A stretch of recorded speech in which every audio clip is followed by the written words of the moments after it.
সুপ্রভাত বন্ধুরা।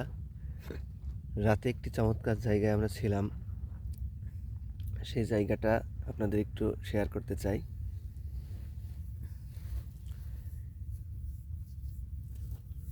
একটি তাঁবুর মধ্যে। তাঁবুটি মূলত 2 কক্ষ বিশিষ্ট।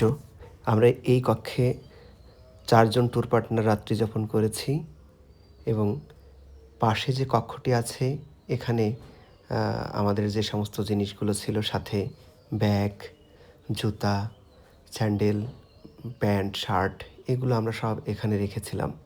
অনেকগুলো মানুষ আসলে ভাগাভাগি করে 2 কক্ষে থাকার সুযোগ থাকে। এই তাঁবু বের হলেই দেখতে পেলাম এক নৈসর্গিক সৌন্দর্য, যেটা গত রাতে আমরা বুঝতে পারিনি। অনেকগুলো তাঁবু আশেপাশে দেখা গেলেও কেবল আমরা মাত্র এই 4 জনই এই একটি তাঁবুতে ছিলাম। কারণ একটু অফ সিজন থাকার কারণে এবং শুক্র শনি না হওয়ার কারণে এখানে অন্য কোনো তাঁবুতে লোক ছিল না।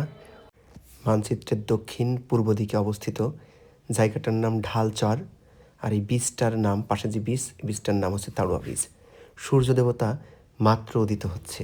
এর পাশেই আমরা গত রাতে ফায়ার ক্যাম্প করেছিলাম, অনেক কবিতা পড়েছিলাম, সমুদ্র পাড়ে হেঁটেছিলাম।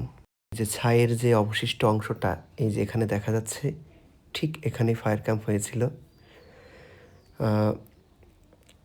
দক্ষিণে কেবলই সি বিচ আর সি বিচ, সমুদ্র আর সমুদ্র, অথই সমুদ্র।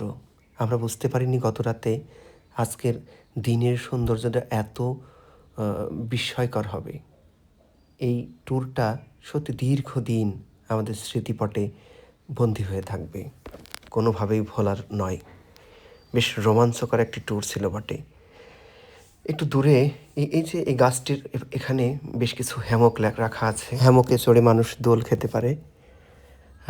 আমিও পরবর্তীতে ফ্রেশ হয়ে এসে একটু এখানে দোল খেলাম এবং রাতটা সত্যিই স্মরণীয়ভাবে কাটালাম। জীবনের প্রথম তাঁবুতে রাত্রি যাপন মনে থাকবে চিরদিন।